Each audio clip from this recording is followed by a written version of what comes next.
దేవునికి స్తోత్రములు. మీ అందరికీ నా వందనములు. ఈరోజు దేవుని వాగ్దానము. ఆయన నిన్ను ప్రేమించి ఆశీర్వదించి అభివృద్ధి చేయును. ద్వితీయోపదేశ కాండము 7వ అధ్యాయము 13వ వచనము.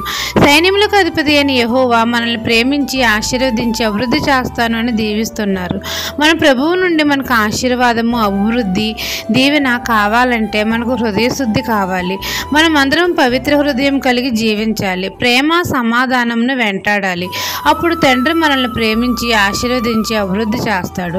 మన గర్భఫలమును, మన భూఫలమును దీవిస్తాడు. మన ద్రాక్షారసమును, నూనెను, మన పశువుల మందలను, గొర్రెల మందలను, మేకల మందలను, సస్యములను దీవిస్తాడు. సమస్త జనముల కంటే ఎక్కువగా మనల్ని ఆశీర్వదిస్తాడు. ఆయన ఆజ్ఞలు, కట్టడలను పాటించి ఆయన యొద్దకు వచ్చి ప్రార్థన చేసినప్పుడు మాత్రమే ఆయన మనల్ని ప్రేమించి ఆశీర్వదించి అభివృద్ధి చేస్తాడు. ఈ దిన వాగ్దానం మీ నా జీవితంలో నెరవేరాలని కోరుకుంటూ దేవుని సువార్త పరిచర్యలో మీ సహోదరి. ఆమెన్.